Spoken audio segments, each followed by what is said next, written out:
बच्चों, अब हम पढ़ेंगे पाठ 13। हमारे पाठ 13 का नाम है महाश्वेता देवी। पाठ परिचय। भारत के अनेक राज्यों में आदिवासी पहचान और अधिकारों के लिए लड़ रहे हैं। महाश्वेता देवी ने आदिवासियों के बीच रहकर उनकी संस्कृति, उनकी समस्याओं को देखा व समझा है। वे उनके हितों के लिए संघर्ष कर रही हैं। उन्होंने रचनाओं के माध्यम से उनकी पीड़ा को अभिव्यक्ति दी है।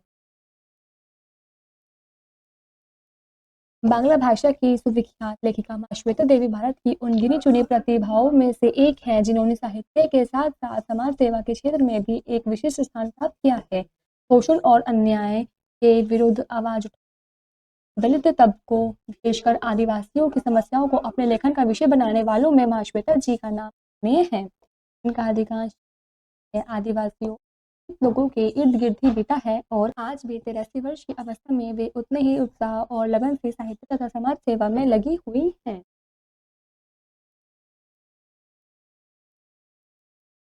महाश्वेता जी का जन्म सन 1926 में ढाका के एक सभ्य संस्कृत बुद्धिजीवी परिवार में हुआ। इनके पिता मनीष घटक एक जाने-माने कवि और उपन्यासकार थे और सक्रिय रूप से सामाजिक सरोकारों से जुड़े थे। इनकी माता धारित्री देवी भी एक लेखिका तथा समाज सेविका थी।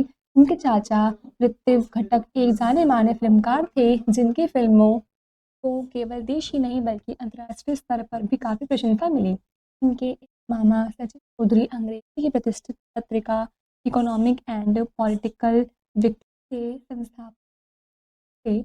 इनके एक दूसरे मामा शुके चौधरी बहुत बड़े मूर्तिकार हैं। स्पष्ट है कि महाश्वेता देवी को गुण और समाज के प्रति लगाव की भावना अपने परिवार से ही विरासत के रूप में मिली है। श्वेता देवी जी की प्रारंभिक शिक्षा ढाका में हुई। भारत विभाजन के पश्चात वे पश्चिम बंगाल चली आई। इन्होंने रविंद्रनाथ ठाकुर के विश्वभारती विश्वविद्यालय में अंग्रेजी में बीए ऑनर्स की परीक्षा पास की। तत्पश्चात कोलकाता विश्वविद्यालय से अंग्रेजी में एमए की उपाधि प्राप्त की। 40 के दशक में महाश्वेता देवी ने बांग्ला के प्रसिद्ध नाटककार और अभिनेता विजन भट्टाचार्य से विवाह कर लिया। इनकी एकमात्र संतान नवारुण भट्टाचार्य भी माता-पिता के पद चिन्हों पर चल रहे हैं और बांग्ला भाषा के प्रसिद्ध लेखक हैं। सन 1964 में महाश्वेता जी ने कलकत्ता विश्वविद्यालय के विजयगढ़ कॉलेज में शिक्षण कार्य प्रारंभ किया। उन दिनों विजयगढ़ कॉलेज कामाजी महिला छात्राओं की संस्था माना जाता था। साथ ही वे पत्रकारिता और लेखन के कार्य में जुट गई। उनकी पहली पुस्तक थी झांसी की रानी। इस जीवनी परक उपन्यास के प्रकाशन के साथ ही उनकी गिनती साहित्यकारों में आदर के साथ की जाने लगी। इस प्रश्न के उत्तर में कि उन्होंने पहला उपन्यास रानी लक्ष्मीबाई पर ही क्यों लिखा, वे कहती हैं, लक्ष्मीबाई का जीवन और आचरण धर्मनिरपेक्षता की एक मिसाल है। सन 1857 के स्वतंत्रता संग्राम में सिर्फ 22 वर्ष की इस विधवा ने जो क्रांतिकारी भूमिका निभाई, उसे इतिहास हमेशा याद रखेगा। उन्होंने यह उपन्यास बड़ी छानबीन और शोध के बाद लिखा था। मैं डाकू मानसिंह से भी मिली। मेरा मानना है कि आप यदि सच्चे मन से कहीं जाए या कुछ करें तो आपको किसी तरह का डर नहीं है।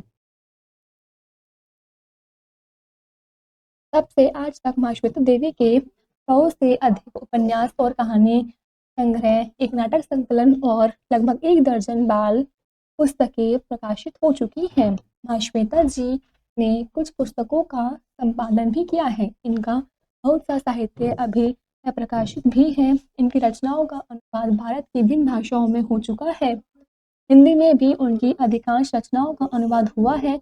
वे हिंदी को बड़े आदर की दृष्टि से देखती हैं। वे कहती हैं, यदि हिंदी में मेरी रचनाओं के अनुवाद प्रकाशित न होते तो मैं अखिल भारतीय प्रतिष्ठा न पाती, सिर्फ बंगला में सीमित होकर रह जाती।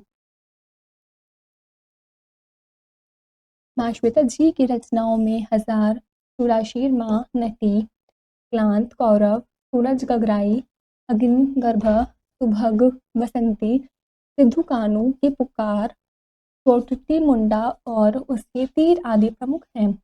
हजार चुराशीर माँ को सैकड़ों बार नाटक के रूप में खेला जा चुका है और इस एक फिल्म भी बनी है। इस उपन्यास में माश्वेता जी ने एक माँ के मन की पीड़ा का मार्मिक चित्रण किया है।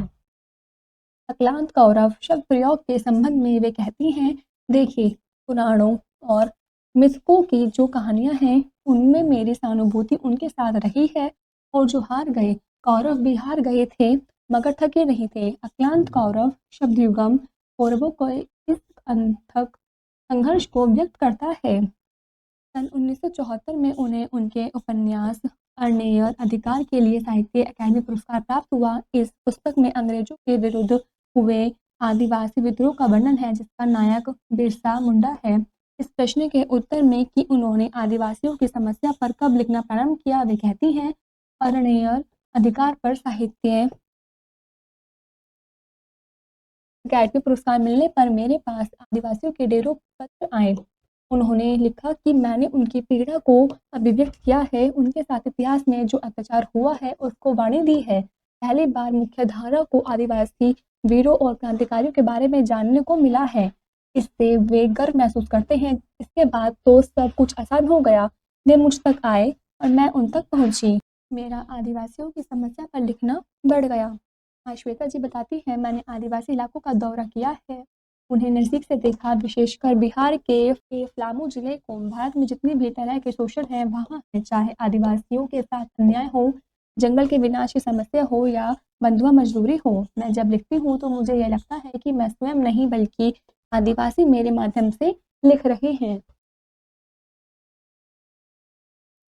पीड़ित आदिवासियों के साथ माश्वेता जी का संबंध केवल लेखन तक ही सीमित नहीं है, बल्कि वे आदिवासियों को शिक्षित करने, हस्तकला सिखाने तथा स्वास्थ्य संबंधी परीक्षण देने के लिए पश्चिम बंगाल के पुरुलिया जिले में एक आदिवासी कल्याण केंद्र भी चलाती हैं।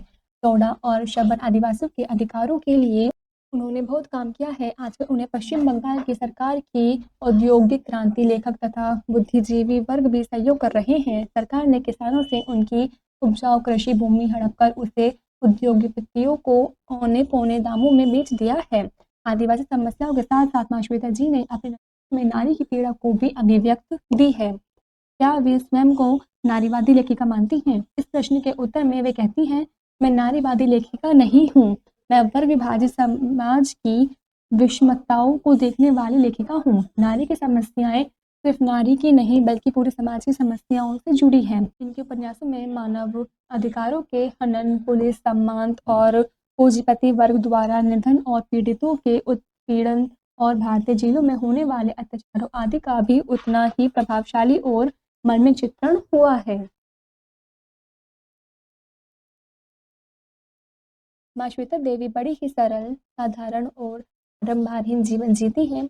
उनके कोलकाता के 2 कमरों के आवास में चारों ओर पुस्तकें और कागज ही दिखाई देते हैं।